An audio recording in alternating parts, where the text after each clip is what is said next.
Yang berbahagia Profesor Dr. Norman Muhammad Saleh, Dean of Faculty of Economics and Management. Yang berbahagia Associate Professor Dr. Azhar Hamad, Manager of MPOB-UKM Endowment Chair. Our distinguished speaker, Yang berbahagia Profesor Dr. Engineer Peter Ostiver, MPOB-UKM Chairholder. Yang berbahagia Profesor Dr. A. Choi, Head of Quality Assurance, Faculty of Science, Social and Humanities, and members of the floor. Thank you so much to all of you for coming today, as we are offering the excellence opportunity and sharing experiences in the field of towards a sustainable future for palm oil. Without any further delay, we would like to invite Encik Ahmad Najat Muhammad Ayub for doa recitation. Assalamualaikum warahmatullahi wabarakatuh. Al-Fatihah. Bismillah.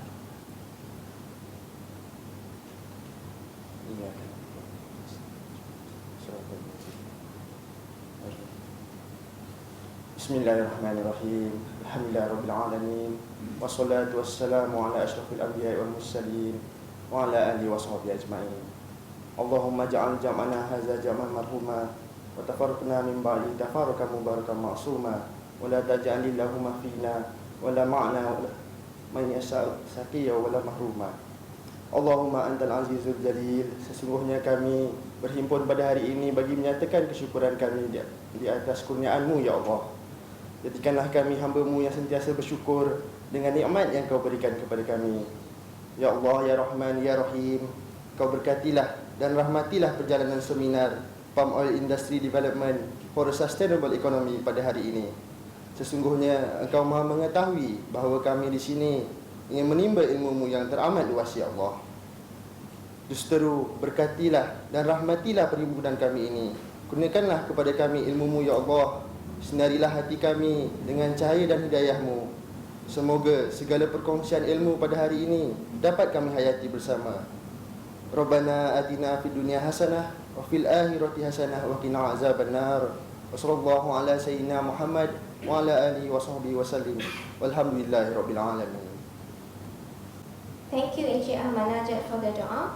May our seminar today will be blessed and run smoothly.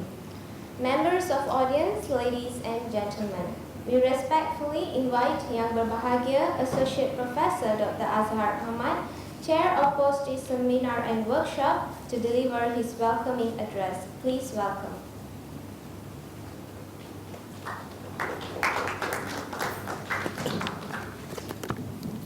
Bismillahirrahmanirrahim.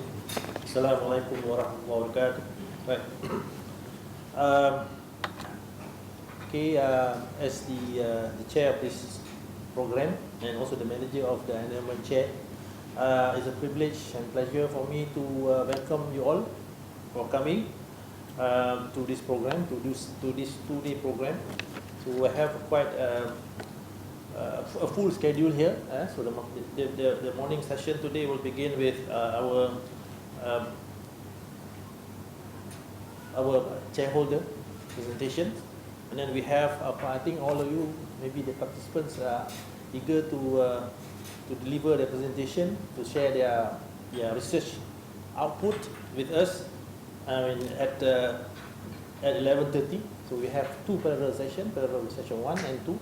Okay, and then followed by in the afternoon we have another parallel session. Okay, and like I said, it's a 2-big event. Okay, I hope all of you will participate and continue to come tomorrow, which is even meaningful because we have workshops and clinics, which is very important for those who are doing research. I think you can see that on the poster, right?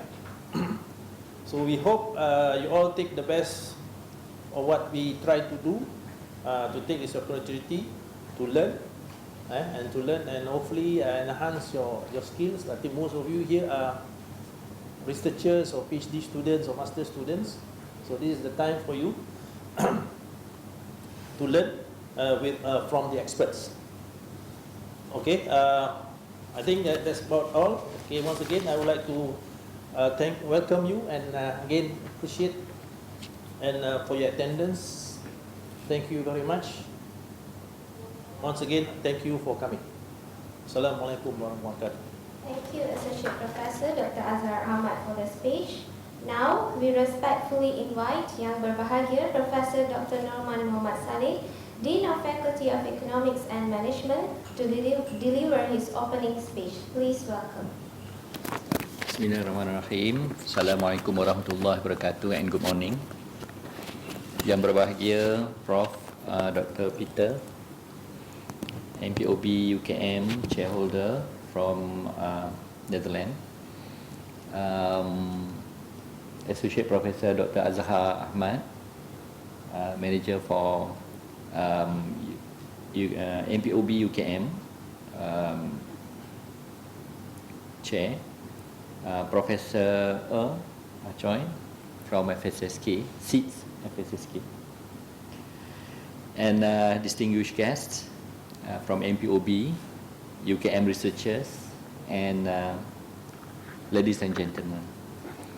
It gives me great pleasure to welcome our distinguished Prof, the MPOB UKM shareholder from Wageningen University, Netherlands, and all who are present today to the palm oil industry development for a sustainable economy, POIDSE Seminar and Workshop 2019 at UKM. So we know that today Malaysia is the second largest producer of palm oil in the world after Indonesia. The oil palm plantation currently occupy over 5 million hectares, while palm oil accounts for almost 6% of the country's GDP. And according to MPOC, Malaysian Palm Oil Council, Malaysia accounts for 29% of world palm oil production and 37% of world exports. That's how important the industry is. But the continuous growth of the palm oil industry has not been without conflict. So in recent years, oil palm development has been a major topic of discussion.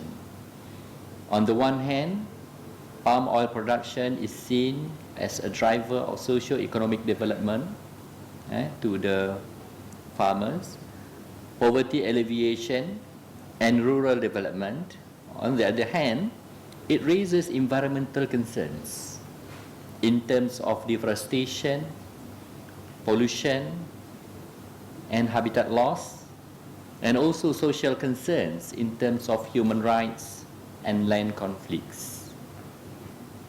For the last decade and a half, the European Union experimented with novel, hybrid, both private and public governance arrangement for the production, import and use of sustainable biofuels for its transport sector. It is now at an important juncture in its biofuel policies, with sustainable debates continuing to rage within the EU and beyond, and important changes being considered and implemented with regard to future policy choices.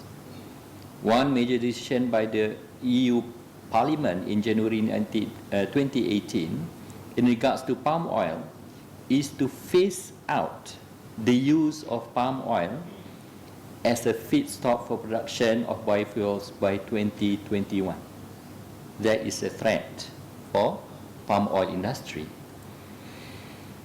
Distinguished guests, ladies and gentlemen, these issues have raised questions about the sustainability of palm oil sector and have been at the forefront of setting up of governance arrangements, standards, and networks aimed at producing palm oil in a more sustainable way.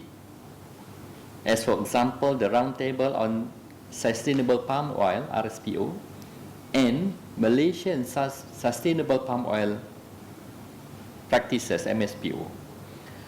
I believe that governance and sustainability are now new subjects in the context of economic development. We cannot run away from changing the practices in the palm oil industry. We are not denying that our industry needs a fresh change in terms of its practices. Many nations, both developed and developing, have collaborated to address common problems that are related to these subjects.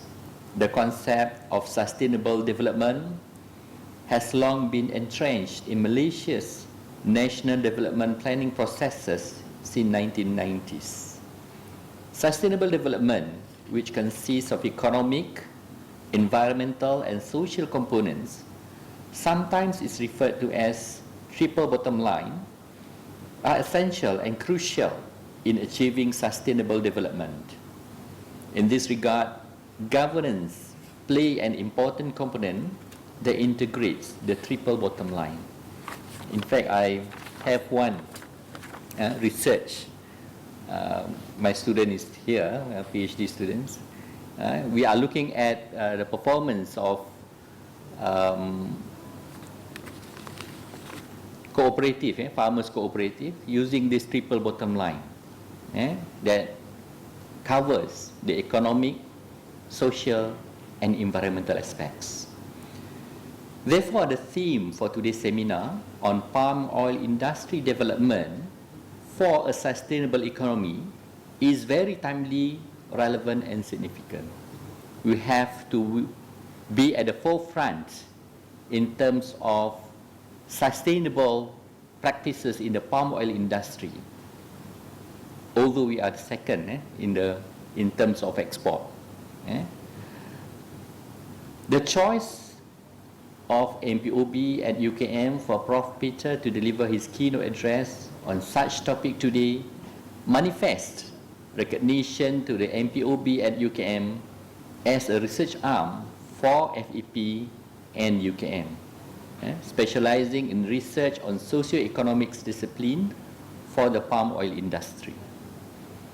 It is usual to have research in the palm oil more on the science discipline, but it is not common to have such a trust in the research where focus is on the socio-economic development.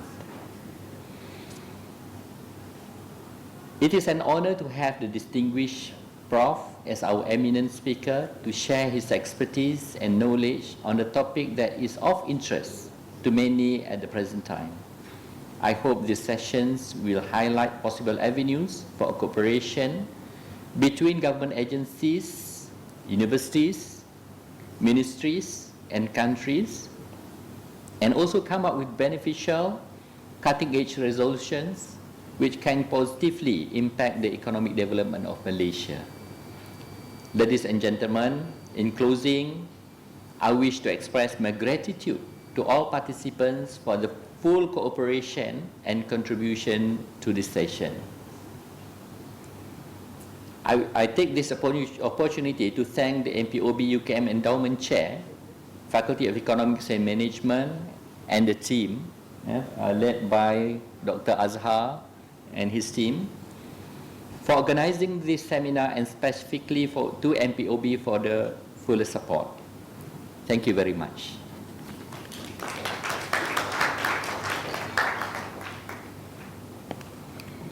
Thank you, Professor Dr. Norman Mohamed Saleh, for the speech. Members of audience, ladies and gentlemen, before we go to the next session, let me introduce our distinguished keynote speaker. Professor Dr. Engineer Peter Oosterweur received his PhD in 2005 at the Wageningen University in the Netherlands. From March 2016, Professor Oosterweur became one of the 3 personal professors of the Environmental Policy Group, Wageningen University. His research and teaching is in the field of globalization and sustainability of food production and consumption, including labeling and certification of food. As a social scientist, he is particularly interested in human-to-human and human-to-environment interactions. His research is implemented in many different parts of the world, including Europe, Asia, and Africa. He is currently a member of the board of the International Sociological Association under RC24 Environment and Society, and the European Sociological Association ESA under RN12 Environment and Society. He is also a member of the editorial board of Environmental Sociology, a journal published by Taylor and Francis. In 2016, Professor Ostivier was appointed as the chair of Malaysian Palm Oil Berhad MPOB-UKM Endowed Chair. Without further ado, now let us invite Professor Dr. Engineer Peter Ostivier, MPOB-UKM Chairholder, as our distinguished keynote speaker today to deliver his speech entitled Towards a Sustainable Future for Palm Oil, Reviewing Governance Challenges. Please welcome. Okay, thank you very much. It's really a pleasure for me to be here and to give an introduction on this seminar, Palm Oil Industry Development for a Sustainable Economy. A very important topic. Over the last maybe 10-15 years, there have been a lot of discussion on sustainability and palm oil, and Malaysia, MPOB-UKM, they have been in the heart of these discussions. So it's a very good and very opportune moment to sit together and to discuss a number of these challenges and solutions to address those challenges. I think it's also very important to realize that the environmental challenges with respect to sustainability of palm oil are not just technical. They are also technical, but they're also socio-economic. And it's very important to bring together the different contributions and the different perspectives to have a more integrated approach to these challenges. So that's what I would like to do in this introduction this morning, to give an overview of these challenges and to discuss opportunities to address them from an environmental governance perspective. My background as a social scientist means that I will, of course, consider the environmental challenges, but have a social science perspective, particularly originating from sociology and political sciences, on these challenges. So what we all know together is that palm oil production and consumption is becoming a very prominent topic of debate. In the introduction, Professor Mortalé, he already mentioned that the European Parliament has decided that palm oil should be phased out as a feedstock for biofuels within the European Union. But also more recently, you have faced the consequences of the expansion of plantation areas for palm oil as well as for other purposes through the haze that you have had to deal with here in Malaysia. So there is worldwide, there are challenges, there are problems, and there's a need for addressing them. And addressing those challenges means the involvement of the industry, the palm oil industry, plantation, processing companies, etc., as well as government, but also NGOs, citizens, consumers, and academics, researchers. So for today, I would like to discuss with you a number of questions. First one has to do with sustainability governance. What is it? And what would it mean with respect to palm oil provision? Then secondly, what are the critical challenges that we face with respect to the palm oil production and supply from a more integrated perspective? I think that's one of the issues I want to highlight today. We have too much focused on separate solutions for isolated problems, and we have too little looked at the complete supply chain and the interactions within that, and the need to make a more coordinated and holistic strategy for addressing those challenges. So the question is then, how can these challenges and the solutions, as well as the actors needed to implement them, be brought together? So these are the three questions that is guiding me through this presentation. So first, governance. What are we talking about? Many of you know what a government is, the national authority with public authorities at the maybe national, regional and local levels. So that's governments which are there already for many years. But we have noticed in the last 10, 20 years that governments are no longer the only actors, dominant actors in society, in steering and organizing society, because many more actors, so social actors, private actors, like companies, like NGOs, they are also actively engaging in steering society. Private companies, they come with their own standards on quality, on sustainability, and they are imposing them upon their suppliers, and they are informing their buyers, their consumers on those performances, like corporate social responsibility is one of those examples. CSR is taken up by many companies, which is just not only their core activity of producing a certain product, but is going beyond that and have a more wider societal impact. So that's an actively steering role of private companies. NGOs are doing the same.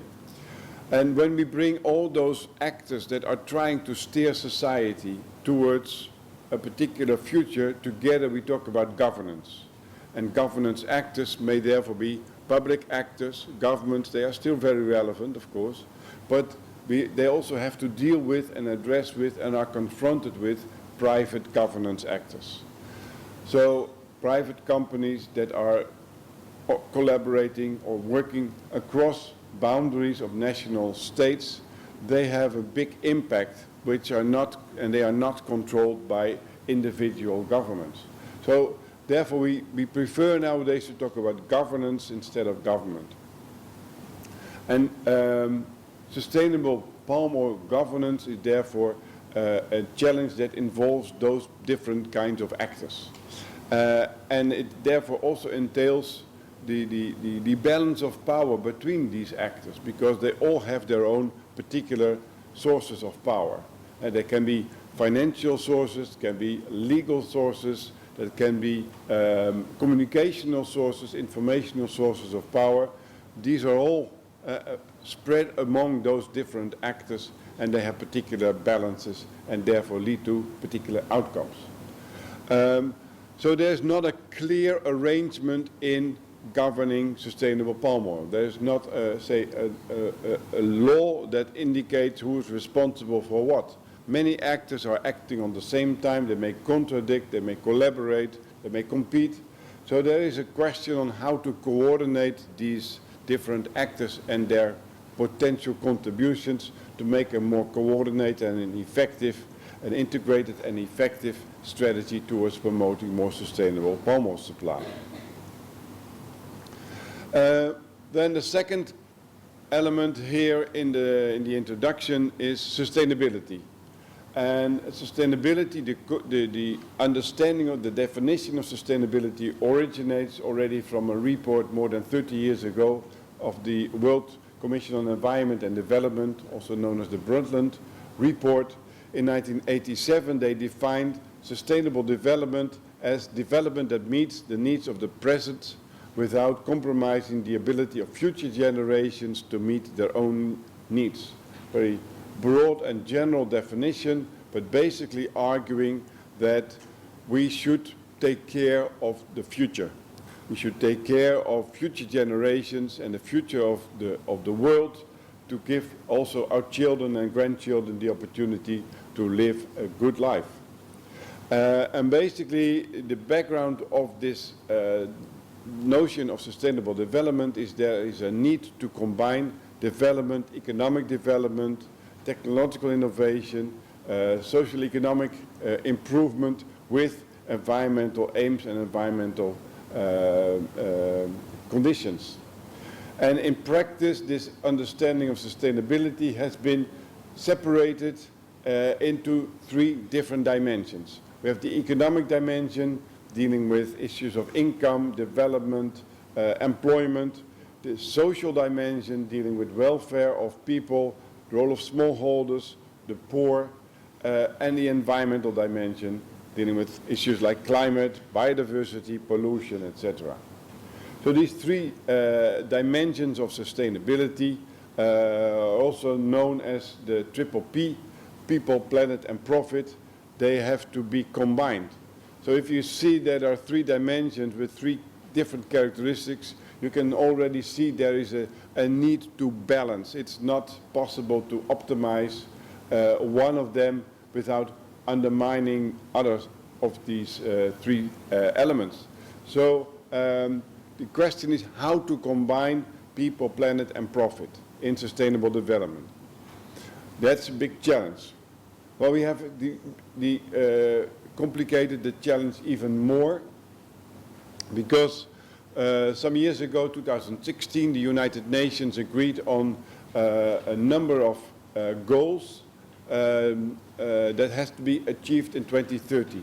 Actually, 17 different sustainable development goals have been identified, and they are covering a broad range of concerns and are pushing for changes and transformations that may be sometimes even fundamental.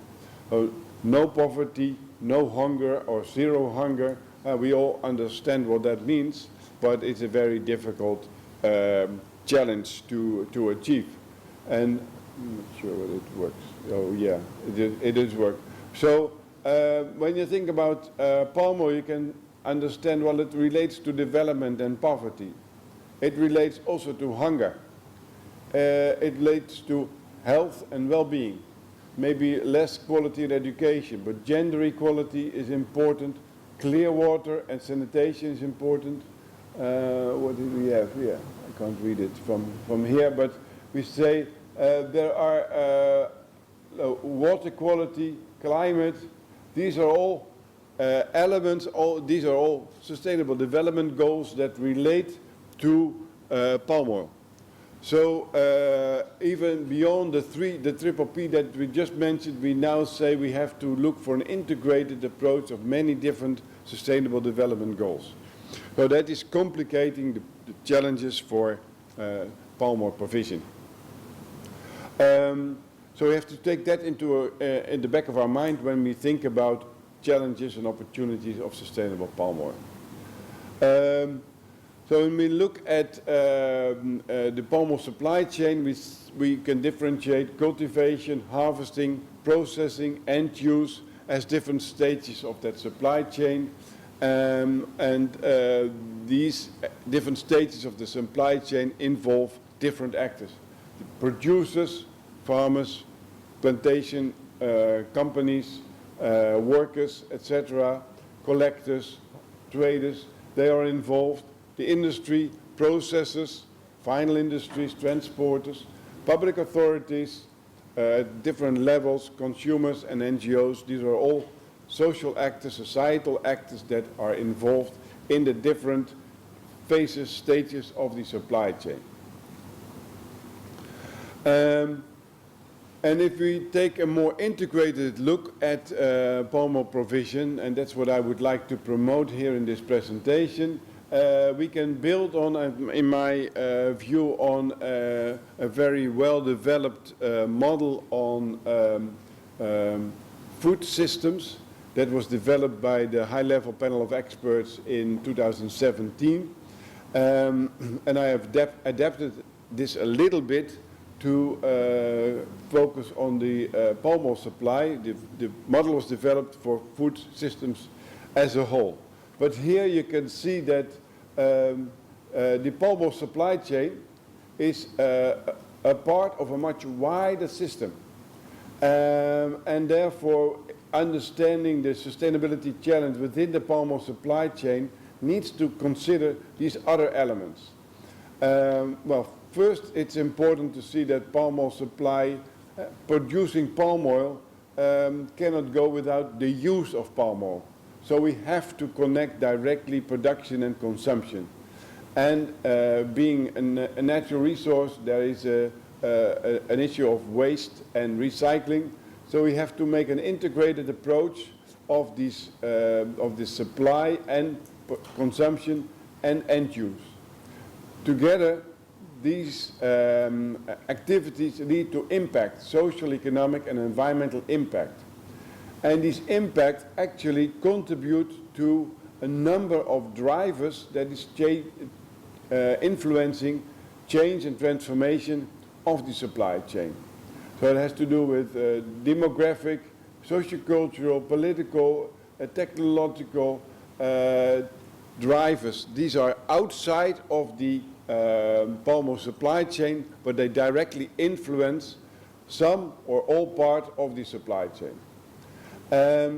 And we have to be aware that these activities, these actions within the supply chain are also influenced by what I would say governance actions. So political programs and institutional actions are influencing production, consumption and waste. And these policies and governance arrangements are actually guided by the Sustainable Development Goals. So you see, sustainable governance is influencing a dynamic process with different actors and different activities. So my point is, we need to have a more holistic and integrated approach if we really want to make this transition, this transformation towards more sustainable palm oil supply. And the palm oil supply chain, now here I'm talking basically about the production, is already a very complicated model, and this is just one model, and there are many more that are even more detailed. So I don't have the time to go over all of these details and activities. So I would like to take a more simple supply chain model and then discuss some of these challenges, sustainability challenges and potential solutions that are being faced at this, in the supply chain in its several phases. So first look at the plantations phase, the first phase of palm oil supply. There we see there are a number of challenges, well-known challenges. We have the forest fires and haze you're very familiar with its impact on biodiversity, its impact on climate, the livelihood of people, health and safety of a large number of people in Southeast Asia. We have the problem of the use of peat soils, because the use of peat soils for palm oil production or other uses has a huge impact on the global warming, on greenhouse gas emissions. The methane emitted from peaty soils is one of the biggest contributors to climate change. Then we have the issue of biodiversity, replacing a more biodiverse environment with monoculture, with only palm oil, has a negative impact on biodiversity. And there are consequences in terms of the livelihood opportunities for other species, plants, animals, etc. And then, of course, local community expansion of plantation has a consequence for local communities, and some may profit, some may resist the expansion of palm oil plantation. So there are a number of challenges in the plantation phase. When we take those challenges in terms of governance challenges, we can see that there is a need to have spatial planning at the local level, say guided by national policies but implemented at the local level to structure and control new and existing palm oil plantations. And this spatial planning needs to involve local communities, local authorities and regional national authorities in terms of the clear policies, the clear guidance that have to be set by national authorities, but the implementation of those policies by local authorities in collaboration with local communities. Then a particular issue concerns land ownership. If there's no clarity on land ownership, then it's very difficult to make decisions on planning and to implement those spatial planning policies. So this needs to be clarified. I'm not arguing there should be necessarily individual ownership. Collective ownership is also a feasible solution, but it has to be clear, because without clarity there is a problem in maintaining the management, the spatial management of land. Then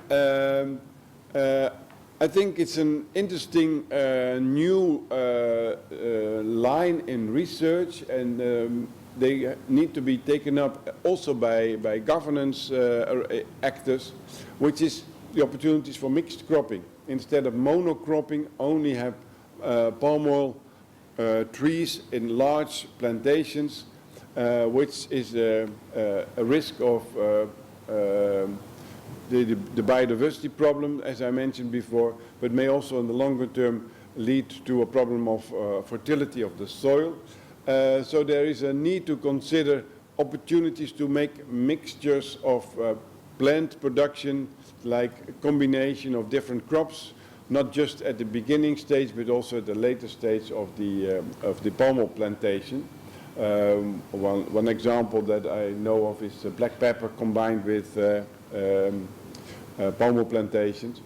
There are more opportunities, need to do more research, so there is a need for research involving agricultural experts as well as producers and market partners, because if you make combination of different crops, then of course there is need for markets, trading and processing those crops.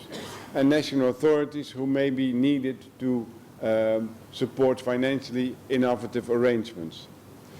So that's the plantation expansion. Then we have cultivation of palm oil plantation using pesticides as an environmental problem.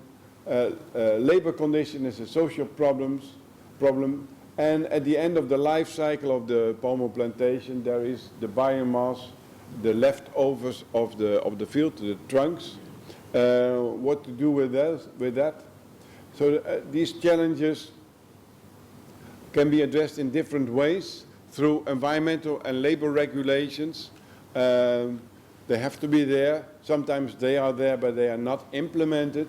So it's very important not just to have a law or a regulation, but to implement that. And the implementation can be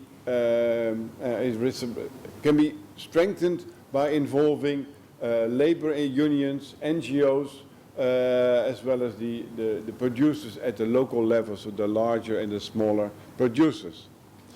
A particular point of attention on the use of biomass is one of the points I want to raise during this presentation. Palm oil production is producing oil, palm kernel oil, but it's also producing a huge amount of biomass. And I think this biomass is underutilized. There are more opportunities to use this biomass for quite high quality produce.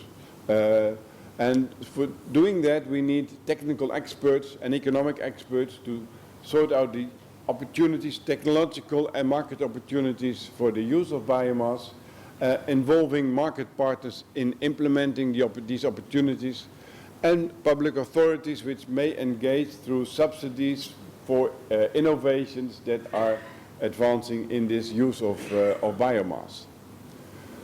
Then we move to the next stage in the palm oil supply chain, the mills, the processing of palm oil, and their environmental sustainability challenges.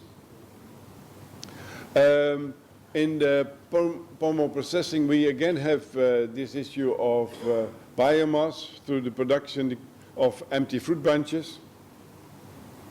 Processing palm oil may lead to air pollution, sometimes quite substantial air pollution at the local level. and producing quite a large amount of palm oil mill effluent, POME. These are all consequences, environmental consequences of palm oil processing in the different mills. Opportunities and challenges relate to environmental regulation at the level of mill management, the air pollution, the water pollution that result from processing activities. There need to be environmental regulation that are designed and implemented. And again, here we are addressing national authorities, but also mills. And the mills themselves should be considered themselves responsible for protecting the environment. And many mills are already in existence for quite a long time. So they may have, they may make use of technologies that are 10, 20, 30 years old already, and that were not taken into consideration the newest possibilities for reducing the environmental impact. So there is a responsibility of the mills themselves. They should not just wait for governments or others to push them to make those changes. There is they also are considered responsible and should consider themselves responsible for environmental protection in their local environment. Again, as I mentioned, the use of biomass, the empty fruit bunches, is very important. There's a large potential in my view, and again, technical experts and economic experts should play a role, as well as the market partners, similar to what I mentioned before. But it's also a matter of optimization in terms that there are multiple uses possible for the biomass, such as the empty fruit bunches. They may be used to produce electricity, which is a way of using biomass, but they may also be used to return to the plantation to increase the quality of the soil. They may also be processed to generate high-quality chemicals. So there are different opportunities to use that biomass. So the question then is, how can you use it in an optimal way and protect the other interests? So energy production, quality of the soil, these are all relevant purposes of using biomass. So you have to look for optimization. A more integrated approach that I am promoting here of the palm oil supply system, as I would call it, requires a more integrated approach and balancing trade-offs and synergies between the different parts of the supply system. Okay, then we move to the final one, manufacturing. As you can see, this circle is only half on the slide, and that's because in my view, the supply chain does not finish with manufacturing. It also should include use and waste as part of the supply chain. And that's why the circle is only half on the slide. And when you think about production, manufacturing and use, there we have the sale of certified sustainable palm oil as one strategy, one possibility of consumers to be involved in promoting more sustainable palm oil. I think there's an important role of consumers in that. But one of the issues that is overlooked in my view is, what do we do with the oil, the cooking oil, the palm oil, when it is used? Well, we may use it for a long time and maybe even for too long time for frying, but at a certain moment it's the end of the life of the palm oil. So what happened? Do we just throw it away, dump it somewhere in ditches or in canals, or are we reusing it? And actually there is an opportunity to use cooking oil. This plane by our national company KLM is using cooking oil, so not just palm oil but all cooking oil, to fly to New York, for instance, as a basis of the biofuel. So a renewable oil, a renewable fuel based on cooking oil, used cooking oil. So also the end product has a potential for reuse and recycling. And to underline my point here, I show you that of all palm oil tree, 10% is in the end used as oil, crude palm oil or kernel oil or crude palm oil, and 90% of it is biomass in the leaves, in the empty fruit bunches, in the trunks, in the palm kernel cake, what is it? The shell, yeah, and the empty fruit bunches, and the mesocarp. So there is, and also pommet. So there's again, I want to underline, you can be much more efficient in the use of biomass, and it can also contribute to the economic development of Malaysia and the whole palm oil industry if that is taken more into consideration and more effective and efficient use of that available biomass. So this governance challenge, sorry, maybe to add, in the Netherlands we are recycling about 40% of the used cooking oil. So that is, there's a complete system of collecting cooking oil from the shops and the restaurants. And that leads to a considerable quantity that can be used for biofuels and other purposes. So again, I want to point at the possibility of considering such strategies, especially in countries where there's a high use of oil, cooking oil. So then, in general, environmental regulation promoting recycling from national governments can be a very, of course, effective way of promoting this, and there is need for industry able to collect and process that used cooking oil. And as I mentioned, also the palm oil, so biomass should be used more than it is now, but it also requires a balance in terms of the different options for using biomass. I've tried to give an overview of the supply chain. I'm aware that I did not touch upon all environmental challenges and all sustainability challenges, but I tried to mention a number of the more important ones, and also looked at opportunities to address them involving different societal actors. So then, as I mentioned, my aim was to have a more integrated, holistic approach to these sustainability challenges, to avoid a separation and, in the end, contradictory solutions.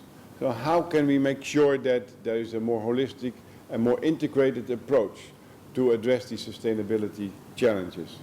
One model, there are different models, but one model I want to suggest here would be making use of backcasting. Backcasting is actually also the strategy that's been used in designing the SDG, the Sustainable Development Goals. It's a way of designing solutions and strategies, selecting the instruments that are being used to address the environmental challenges, and to select and identify the role of different stakeholders. So what does backcasting entail? The whole process starts with an analysis of the stakeholders. Who are the relevant stakeholders in this case? And how can they be involved? And when the stakeholders are selected and engaged, then together they envision a desirable future. Hopefully they can agree on what the desirable future is, but if it's not the case, then also 2 or 3 potential desirable futures can be identified.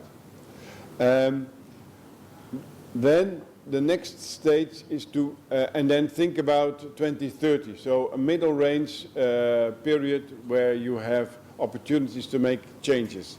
So then, with the help of experts, economic, technological, political experts, there is an exploration of potential pathways to get to this desirable future.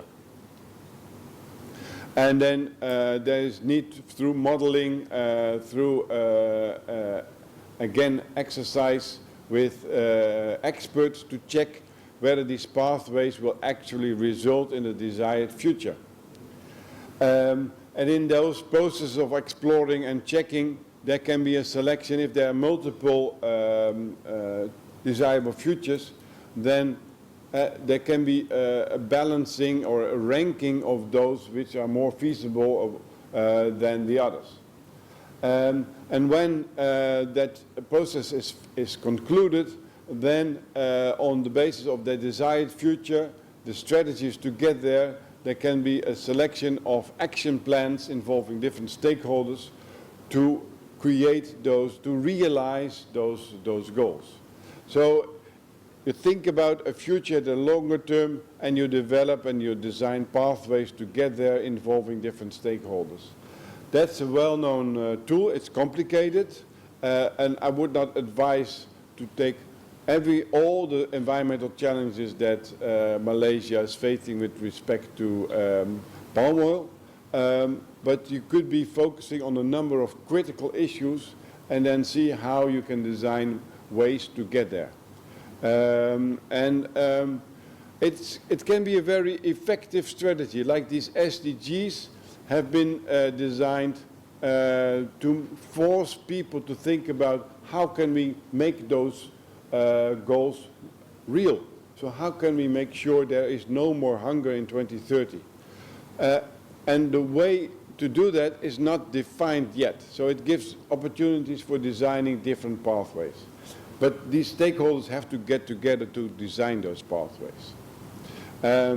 By the way, it's also the strategy originally coming from the United States choice to bring a man on the moon, as they called it. President Kennedy in the early 1960s said we want to bring a man on the moon within 10 years. He had no idea how to do that. But the goal was set. And then NASA and scientists designed a way to get there, designed a pathway to get there. They implemented the pathway to get there. So that's a strategy that can be mobilizing in terms of bringing together stakeholders and engaging people to make that realistically possible. As a governance expert, I would like to underline that we have a number of governance arrangements, governance tools that can be used in achieving those, realizing those pathways, achieving the goals that have been set. Of course, where national authorities, national governments can use, as I mentioned, spatial planning in terms of location of activities. They have environmental and social regulations to deal with the number of sustainability challenges, and that have to be designed in at different levels, so national, regional, and local level. And again, it's not designing the instruments only; it's also using them, implementing them. But governments can also play a role in contributing to research and development. And if you have a clear goal, then you can also streamline research and development much more than when you have no clear goal in the end. So you can mobilize your resources more effectively with such a backcasting procedure. And subsidies may play a role when it comes to implementing innovations. It's all well to identify and to design technological innovations, but very often these technological innovations find it difficult to be marketized, to be taken up by larger markets. and subsidies may play a role in promoting the uptake of certain innovations. Should also be a role that can be concluded taken up by national authorities. We're talking about palm oil, and as you already all know, Malaysia is the second largest exporter of palm oil in the world. So that means that there are international regulations also involved. There are trade relations, but there are also international agreements. Well, there a couple of years ago, many people, many observers expected quite a lot from the World Trade Organization as a tool to balance out international trade relations and to prevent too much protectionism within the policies of different countries.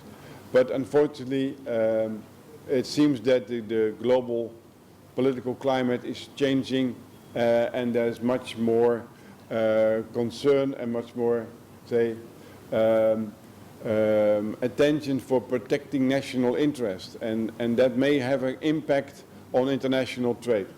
But still, there is the organization, the World Trade Organization, still provides some kind of forum to discuss international trade, and maybe when some elections have passed, the role of the WTO may change again.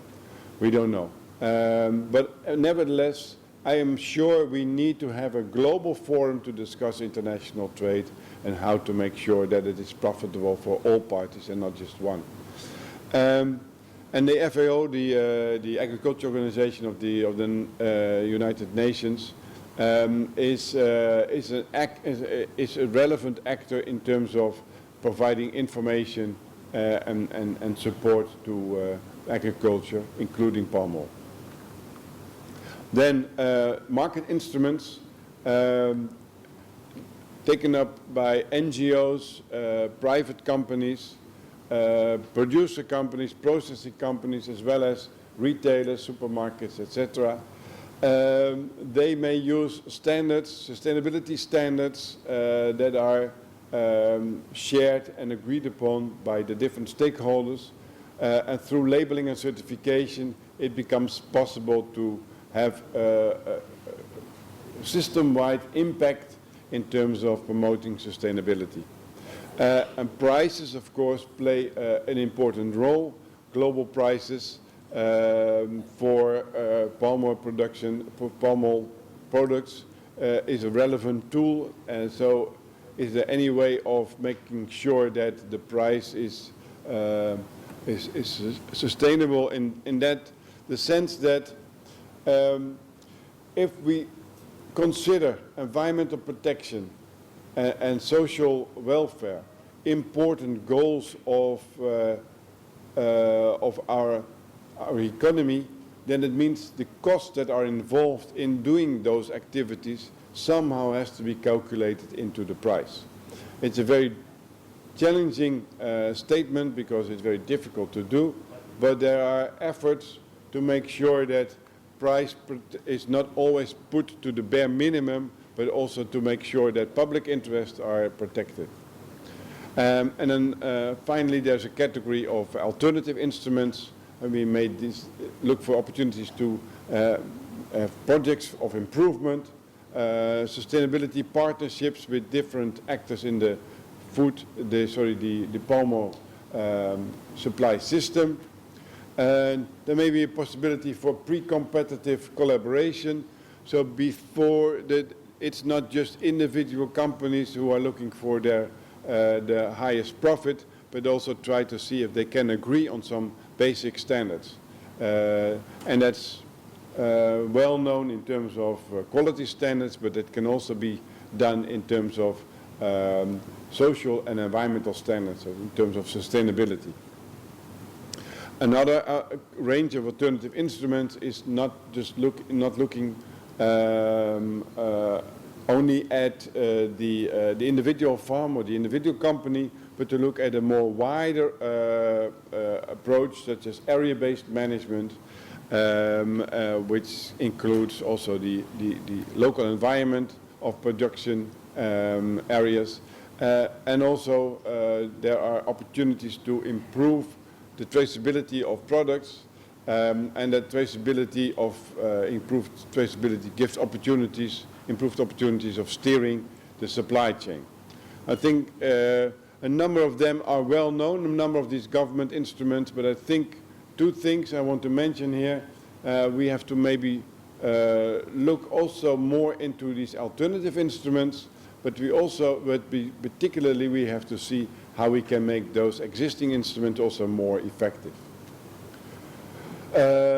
So this creates the whole landscape of regulations, of production, trade, and in the case of biofuel standards and regulations from the government, so mandatory regulations, as well as private standards, and these are voluntary regulations. So the landscape is very complex, so that again pushes for ways to bring different stakeholders together to see how activities and instruments can be harmonized.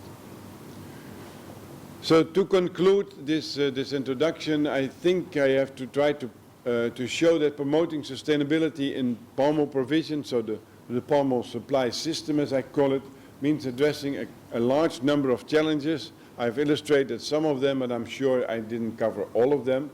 But there are many challenges across a complex and complete supply chain system from production until consumption and waste, involving many stakeholders. So we are facing with a complex challenge.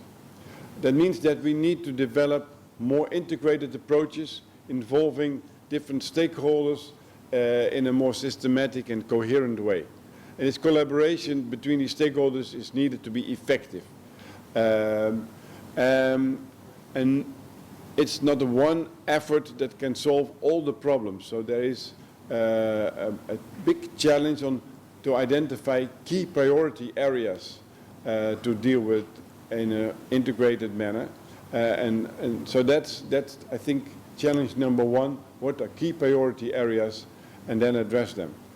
And I think as a social scientist, it's possible to contribute to this process by identifying different instruments, further elaborating innovative instruments, and also collaborate with science and technology in finding more integrated and more feasible approaches to the future. And herewith I want to thank you for your attention. Thank you to our distinguished speaker, Professor Dr. Engineer Peter Oosterweyde, for the fruitful speech.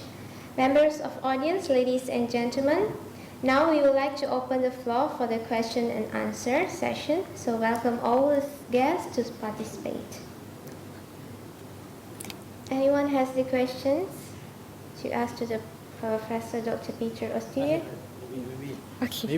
Maybe I start the ball rolling. Because, okay, thank you very much, our chair, Professor Peter. I have a question regarding the price. So you mentioned about the price. So it seems that all this effort on getting everything sustainable will jack up the price of palm oil, which is supposed to be, in terms of price, very, very suitable for everyday people. So is that going to be happening? So do you think that after all this effort, the price is going to increase tremendously? Well, that's a good question, of course. There is in current reality, I don't see the push of the price is very strong. There's a demand for cheap cooking oil by a large group of consumers. But my point is that if we want to make sure that also the other elements of sustainability, so people and planet, are also protected, there is a need to make sure that the resources are available for producers and other actors to do so. So there is a need to have to generate the resources for doing that. So there's need to increase the price. That can be done through government interventions or through agreements between the different parts in the supply chain. Examples are labeling and certification schemes. They're national examples, but in terms of palm oil and international relationships, there are examples of organic production, which has a higher price because environmental protection is taking more explicitly into consideration. So the producers receive a higher price.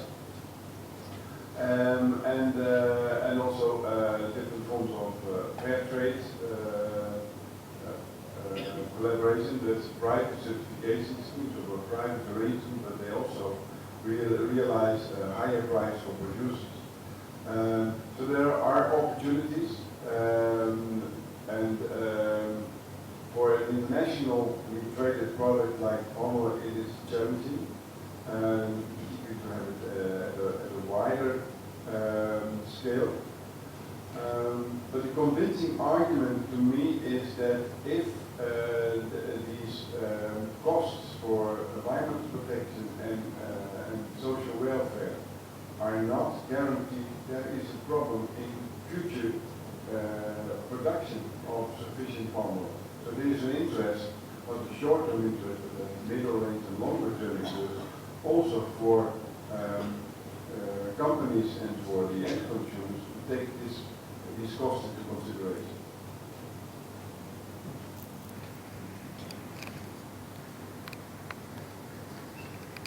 Next question. I have two questions for Prof. Peter. Okay. One is with regard to the recycling of the cooking oil as burning fuel for the plane. I just wonder how much would it cost for the company to at least break even. If Malaysian companies were to start on that venture, they'll probably think about how much cost would be involved. That would be the first question, right? Secondly, is with regard to the backcasting as a tool for analysis. If you have any examples that you can share with our students as they're doing environmental economics, I think Prof. Peter has given a very good idea about what kind of a topic you should venture into later on as you want to pursue your thesis, master's thesis and so forth. So if Prof. have any examples, then we can share this. Thank you. Okay, thank you. With respect to your first question on the cost involved in recycling used cooking oil for biofuels, well, the example of the Netherlands, I would say there are a number of elements. One is that it's not allowed for, say, restaurants and others to just dump their cooking oil. So they have to collect it, and it has to be collected at the municipal level. So that there is no there. It is there. It is collected. So it is available for different purposes. The airline company is using that for biofuels. It's not economically viable, but it's part of the CSR project. But that's, I would say economically it's not yet viable. I don't know aware of the exact details, but in general I know it's not viable. But there are opportunities in those kind of innovation process that at a certain moment the scale of it will allow for more economic profitability. For instance, at the moment there is no tax on airplane fuel. but it's absolutely, and that's for international competition. But there is so much pressure nowadays to reduce the global warming, also from airplanes, that there definitely will be an increase in the taxes, the raising of the taxes for conventional airplane fuels. So maybe at some moment, then biofuels will be attractive also economically. So it's not a given at this moment, but there may be opportunities in the future by technologically optimizing that and by increasing the tax on conventional. So that's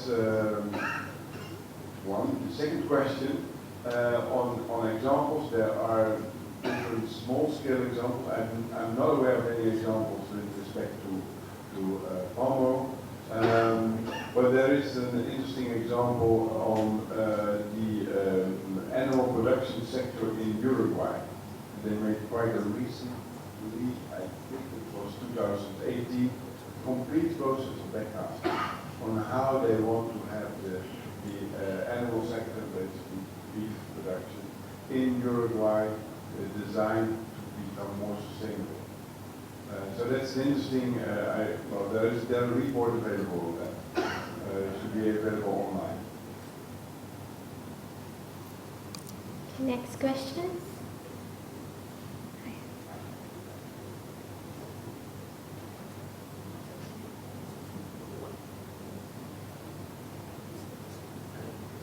Good morning, Prof.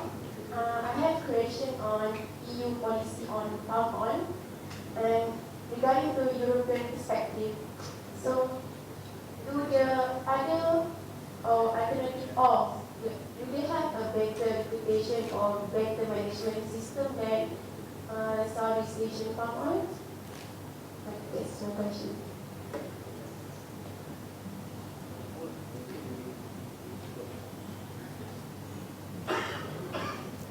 Okay, thank you very much for a very interesting question.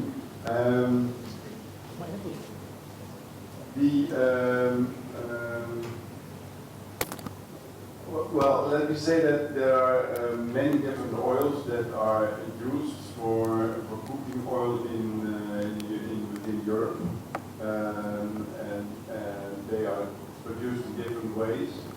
I think they have less of the image of environmentally destructive than the palm oil, because they are cultivated on existing land. So important products like olive oil or soybean oil, sunflower oil, these are produced on existing agricultural land.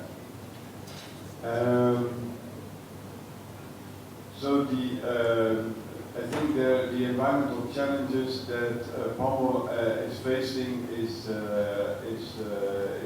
are different from that existing oils. At the same time, there is next to palm oil also a big large use of soybean oil. And soybean oil is also not produced in Europe, but mainly in Latin America. And I find it surprising that so much attention is going to palm oil and not to soybean oil, because they face similar challenges.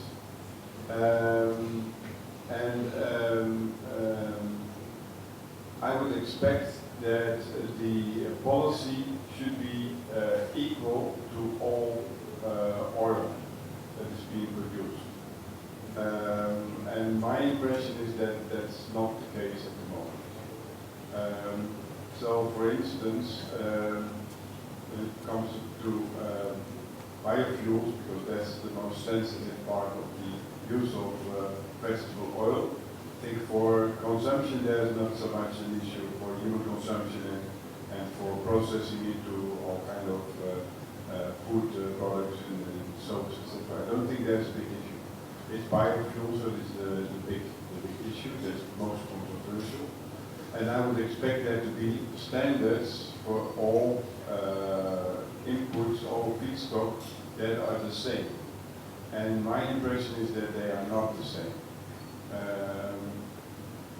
What you want to have is, for instance, a positive greenhouse gas impact. And these calculations are not equally used because, for instance, in European Union, you may say they are produced on existing land, so there is not a problem of destruction of forests. But to produce oil, vegetable oil in Europe, like sunflower, you need quite a lot of energy in terms of fertilizer, etc. So that has also a negative impact on climate. And if you take all these elements into consideration, there may be less difference between sunflower oil and palm oil than is often suggested. So it would be, in my view, fair if the same regulations, the same criteria would be used for all feedstock around the world. I'm not sure whether I answered your question completely. Yeah? Very good morning to professors. I am Hanim Kamaruddin from Faculty of Law, but I will not ask you a legal question. I will ask you something about the passing of the EU directives in June of this year, and I was just wondering what's your take on the kickback from Indonesia and Malaysia being the largest palm oil producers in the world, and what will be the next steps? Because it looks as though that we've done everything. We have the RSPO, we have the MSPO, and we have the ISPO, but it doesn't seem to gel well or satisfy the EU requirements on the regulations. So what is your take on that? Thank you, Professor. Okay, thank you very much. Indeed, I'm not a legal expert, so I'm not able to give you a legal answer. What I can do is give my interpretation, my understanding of the political dynamics there going on. First is, as I said before, in my view, there is not an equal approach to all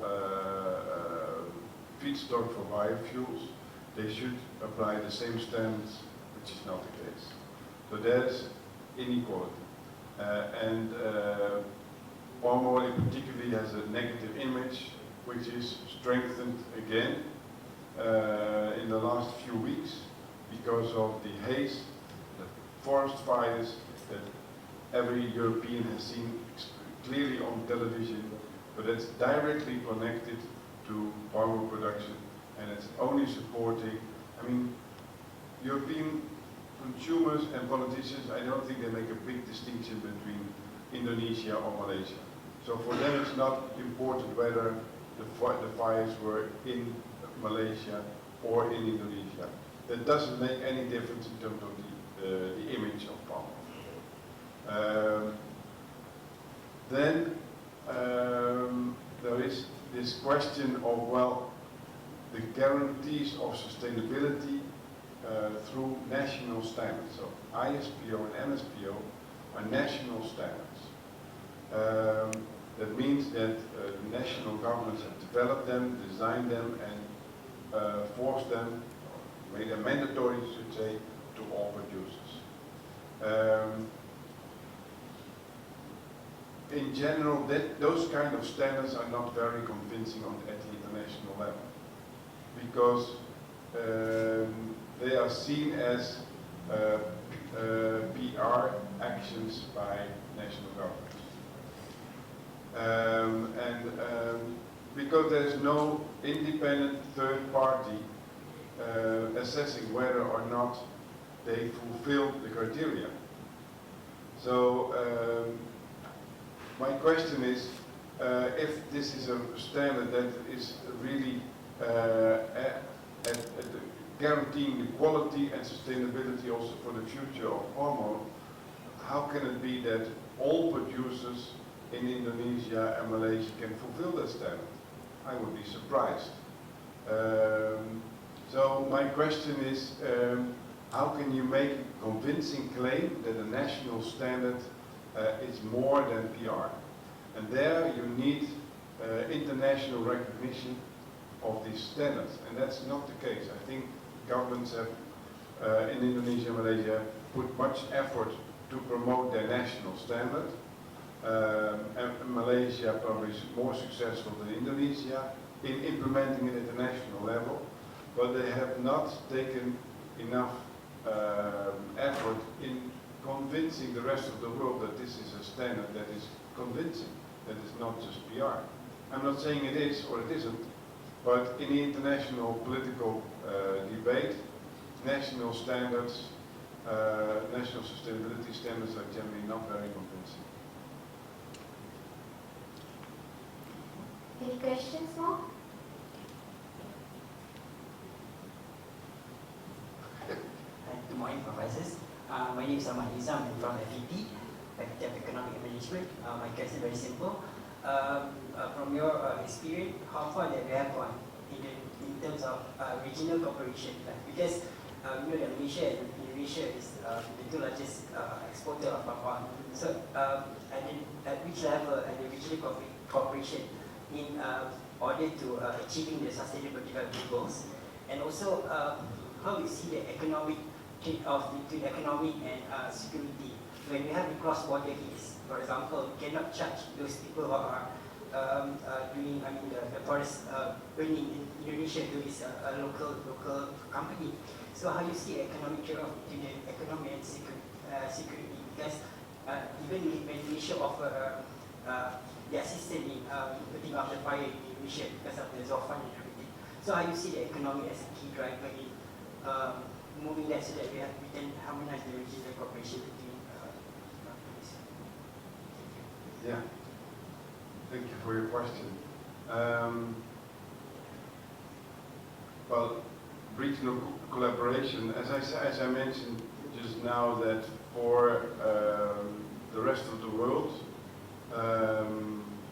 there's no distinction between palm oil produced in Indonesia or Malaysia.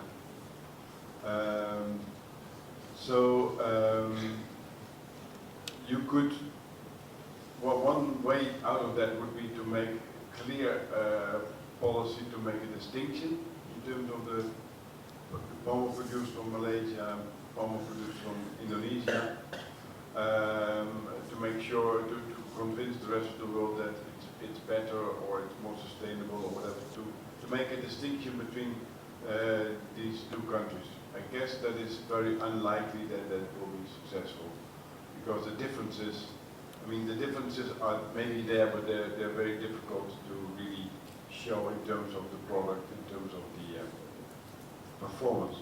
But there's need for international collaboration, regional collaboration between producers and between countries and governments and companies. Well, for me, it's difficult to give real suggestions on that level, because I'm not a regional expert, and I know it's sometimes complicated in terms of the border and the political relationship between countries. I would expect that ASEAN should offer a framework for collaboration between countries in the region. I'm not sure whether that is effective, but there are, I think, ambitions to promote also economic collaboration between the different countries and open up markets.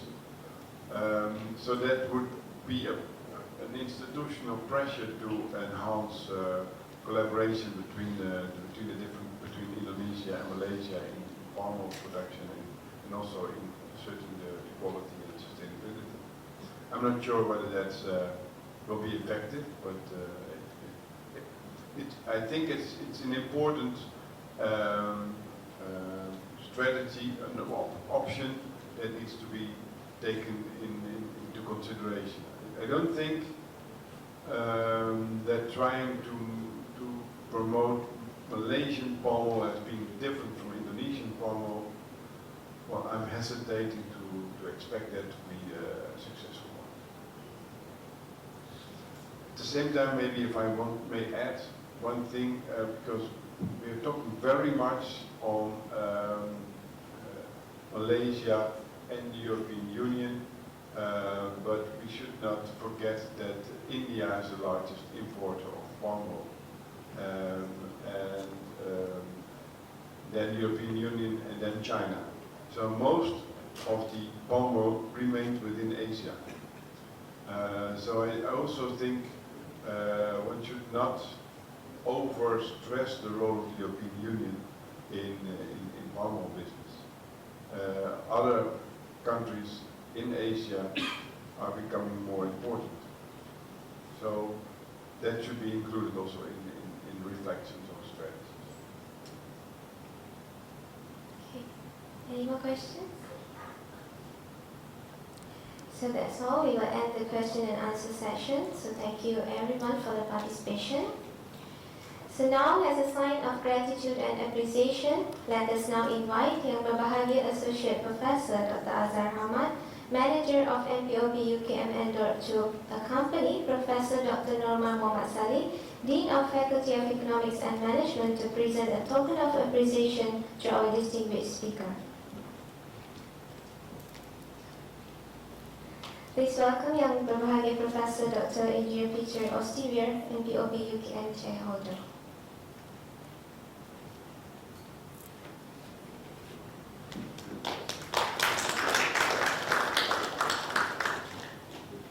Thank you. Members of audience, distinguished guests, ladies and gentlemen, thank you for the participation. Our appreciation and thankfulness goes to the distinguished speaker, Professor Dr. Peter Ostivier, MPOB-UKM Chairholder, for an interesting sharing. I hope that all those information are extremely useful for your intellectual consumption. On behalf of the organizing committee, MPOB-UKM Endowment Chair, we would like to thank all of you for being here. Now we would like to invite all the distinguished guests and participants for the refreshment. Please be noted that the presentation parallel sessions will be held at 11:30 at the Pujangga 5 and Pujangga 2 respectively. All participants are invited to join the presentation parallel session. So last but not least, members of audience and distinguished guests, ladies and gentlemen, we would like to invite all of you to come forward for a photo session. Please.